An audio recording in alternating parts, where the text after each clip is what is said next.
남산의 부장들 옆에는 시바스리갈이 있었다. 해적의 술이라고 불리는 럼을 떠올리면 코카콜라의 시작이 와인을 모방한 것이었다는 사실은 안녕하세요. 위스키와 안주를 소개하는 시간, 위안의 시간입니다. 오늘은 위스키가 아닌 책을 한 권 소개해드리겠습니다. 이 술은 역사적 배경이나 숨겨진 이야기를 알고 마시면 더 맛있는데요. 이 술 만나는 세계사에서는 위스키는 물론이고 막걸리, 백주, 와인, 럼부터 크바스나 토카이 같은 생소한 술까지 다양한 술에 대한 이야기가 종합적으로 정리되어 있어서 구독자분들께 소개를 드리려고 합니다. 일단 표지에서부터 세계의 역사를 뒤바꾼 22가지 술 이야기라는 흥미로운 부제목이 눈에 들어오고요.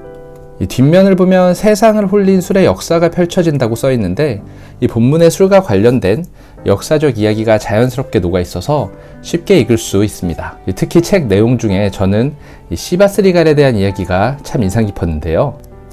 이 책 본문에 보면 제1차 세계대전 시바스리갈의 날개를 달다 라는 제목의 글이 있는데 이 내용을 조금 전달해 드리자면 한국을 포함한 동아시아에서 양주라고 부르는 술 중에서 아마도 가장 잘 알려진 제품 중 하나인 시바스리갈은 1786년 스코틀랜드에서 만들어진 주류 회사인 시바스 브라더스에서 생산하는 제품이라고 합니다. 지금은 12년 숙성 제품이 가장 대중적으로 잘 알려져 있지만 사실 시바스리갈은 1909년 시바스 브라더스의 이사이자 마스터 블렌더였던 찰스 스튜어트 하워드가 25년간 숙성된 40도 도수의 위스키를 출시하면서 시작됐다고 하는데요. 출시되자마자 미국을 비롯한 서구의 상류층들에게서 큰 관심을 받던 시바스리갈은 미국과 캐나다 등지로 활발하게 수출이 되다가 1914년 제1차 세계대전이 발발하면서 이 전쟁터에서의 공포와 불안을 술을 통해 달래려는 병사들이 늘어나면서 수요가 급격하게 증가했다고 합니다. 이렇게 급격히 늘어난 수요로 인해서 원액이 빠르게 고갈되었고 이건 시바스리갈만의 문제는 아니었을 텐데요. 당시 시바스 브라더스에서는 늘어난 수요에 발빠르게 대응할 수 있도록 숙성에 오랜 시간이 걸리는 25년이나 18년 숙성 제품 대신에 비교적 빠르게 생산할 수 있는 이 12년 숙성 제품을 주력으로 내세우는 결정을 했다고 하고 이러한 결정으로 시간이 지나 1970년에는 전 세계 고급 스카치 위스키 시장의 절반을 차지할 정도로 판매량이 많이 늘어났다고 하네요. 물론 지금은 전성기 시절보다는 판매량이 조금 줄었다고 하지만 그래도 세계에서 4번째로 많이 팔리는 스카치 위스키라고 합니다. 그리고 시바스리갈은 우리나라 역사 속에서도 찾아볼 수 있는 제품인데요. 이 책에서는 다소 민감한 이야기일 수도 있는 우리나라 역사 이야기를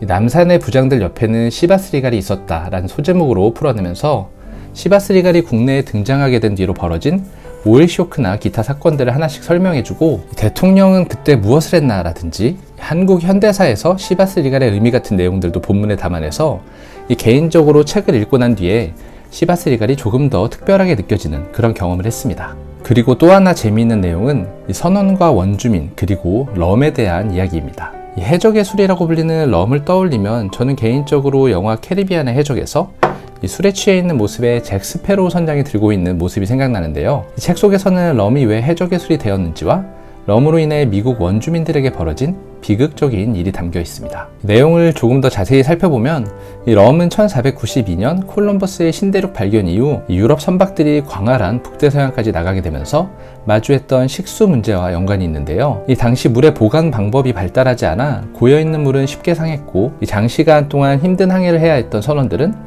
맥주나 와인 등으로 식수를 대체했다고 합니다.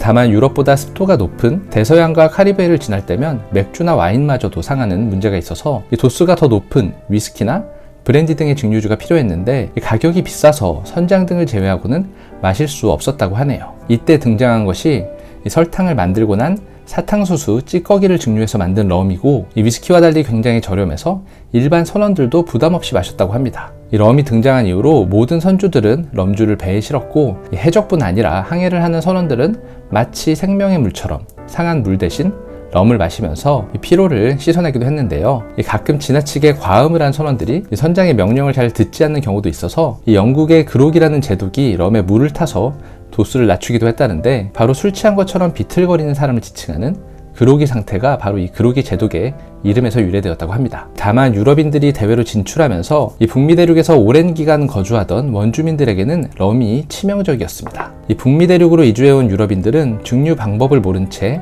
야생 꿀이나 옥수수 등을 발효시킨 낮은 도수의 술만 마시던 원주민들에게 럼을 권했다고 하는데요. 특히 화폐 사용 방법을 모르던 원주민들과의 거래에서 럼을 대가로 제공했는데 이 원주민들은 처음 마셔보는 고도수의 럼을 마시면 뱃속에서 불처럼 뜨거운 기운이 올라온다고 해서 럼을 불의 물이라고 불렀다고 합니다. 다만 선천적으로 알코올을 분해하는 효소가 적었던 원주민들은 알코올 중독에 취약했고 결국 뇌에 이상이 생기거나 갑작스런 심장마비 등을 겪으면서 불의 물을 통해 파멸의 길을 걸었다고 하네요. 이 넓은 바다를 항해하는 선원들에게는 생명의 물이었던 럼이 이 북미 대륙의 원주민들에게는 파멸을 가져다준 불의 물이었다는 사실, 정말 술에 대한 이야기는 알면 알수록 참 흥미로운 것 같습니다.